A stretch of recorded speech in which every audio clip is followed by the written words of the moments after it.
Hello and welcome to my channel. I'm Angela Brennan and today I'm bringing you a video on hot foiling. I've learned a lot of tips on hot foiling from Carissa Wiley and Yanis Makula. I'm going to share them with you. I used the GEMINI Foilpress machine because I already had the GEMINI Junior, and there is another machine that's quite famous in the market is the Spellbinders and the Glimmer foil machine. I don't have that, so I can't comment on that. So I just used this because I already had the GEMINI Junior.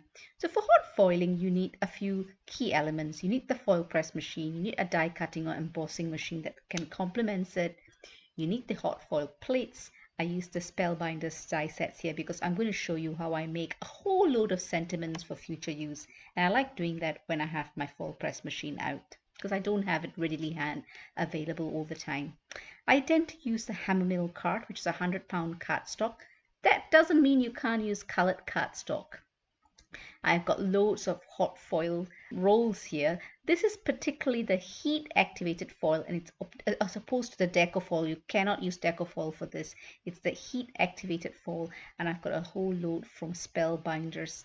I tend to put the tags in the roll so I know what the color is, and every foil has got a slightly different heat setting in my opinion. So I tend to note there, like for this tangerine one, you need at 20 seconds at a medium hot foil. Though the booklet says you can use a lot of it at a low setting, I tend to use a lot of it at a medium setting at 20 seconds. These are the basics you need for hot foiling, and these are what I use, and this is what I use and I'm comfortable with using. With regards to the card, the smoother the card, the better. And I tend to use the hammer mill card. And when I want to use colored cardstock, I look for smooth card. Here I use the quick trimmer to trim all of my foil because the foil is so thin and so delicate. So I find it easier to use the quick trimmer, especially if I want to cut strips, like strips to do sentiment hot foiling. Here I've cut a whole load of strips to do the sentiment hot foiling that I want to do. I tend to use what I call the hinge method, and I learned this from Yanis Makula.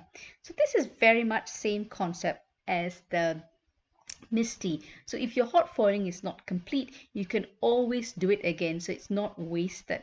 You can put the foil again and put it through the foiling machine for the second time if the foil image does not come out completely on the card as you'd like it.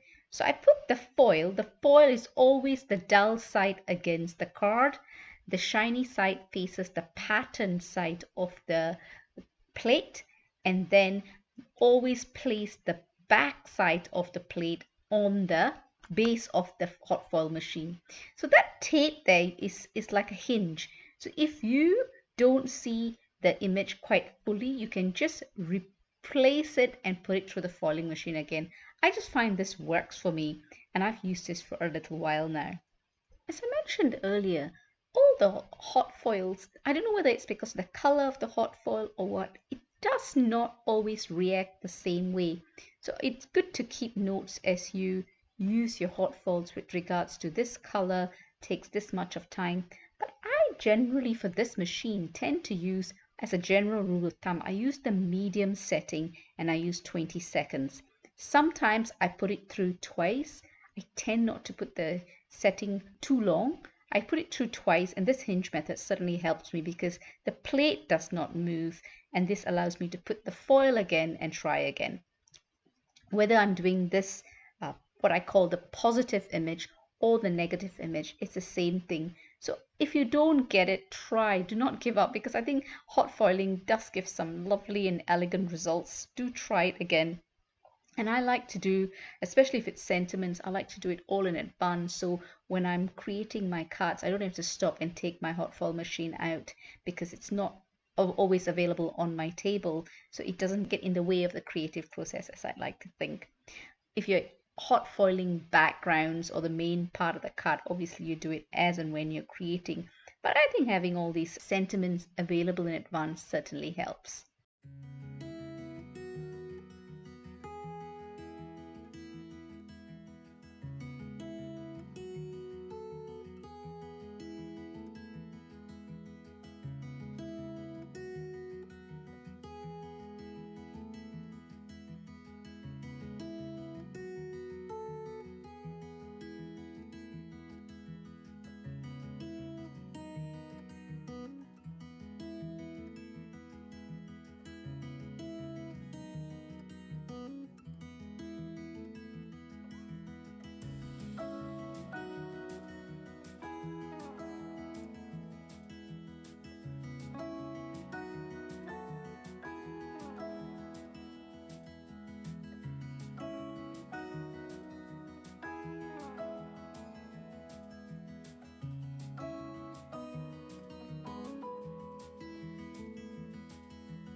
the negative image on the foil. I'm not going to waste it. To do this, you need the solid rectangle hot foil plate. It comes in many shapes, but I tend to use this when I want to use the negative image. So this is what I call the positive image. And the negative image is when you use the balance of the foil. Again, same concept, place the shiny side onto the hot foil plate and you arrange all of the foil. Try and keep it quite narrow, the sentiment strips, because you want to fit as many as you can onto the hot foil plate there, on the solid hot foil plate, so you can get that image transferred onto the card. I think it's a great way to ensure none of your foil, which is not exactly inexpensive, to be wasted. So you use every bit of your foil and you get more sentiments at the same time.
It is remiss of me not to mention this earlier. The hot foil plates, the hot foil base, when you put it into the embossing die cutting machine, the GEMINI Junior S in my case, it can be really hot. So the hot foil press machine does come with little thumb or finger holders to take the plate and put it into the embossing machine. I don't use it. I've got asbestos fingers, so I can handle the heat. But if you want to be really careful, please be careful when you use this hot foil machine, because the plate and the base can get a little bit hot, and you want to be careful that you don't burn your fingers in the process.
For those sentiments that I've die cut with a black hot foil, I tend to color the sides with a black brush marker so it looks that the white layer does not stick out and it has a more complete, elegant look. I think having all this done, and then I store it in pouches with the hot foil set or the die set so that it's easier to take when I need it. It's just so much handy. I have done the hot foiling here in black and gold, which I think is quite versatile and can be used on most cards. Next, I'm going to show you how I use all my scrap foils. I still use the same hinge method. The trick here is because the foils are all different color, sometimes that they can need more time or less time. So I tend to go with my standard medium setting, 20 seconds. And because I use the hinge method, I can take some away and redo some of it without spoiling any of the other foils. This way I get to use all of my scrap foils without wasting any of it. Scrap foils, especially when they're small, it's handy to use it for sentiments because you just need a little bit of foil to get those tiny sentiments done. I really hope you've enjoyed the video and found it useful and will give hot foiling a try. If you have, please give it a thumbs up and consider subscribing. And when you do subscribe, remember to press that notification bell so you're alerted when a new video is uploaded. I have linked all the products that I've used that you need for hot foiling in the description below. And do leave me a comment if you've got a query or concern, or if you just want to say that this has been helpful. It's great to know when it's helpful. Happy crafting, happy foiling, and I'll catch you in my next video. Take care.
Magnet holders are really handy, especially for the solid hot foil plates. They can be really hot, so I tend to use this magnet holder or magnet pickup, as I think it's called, for solid hot foil plates.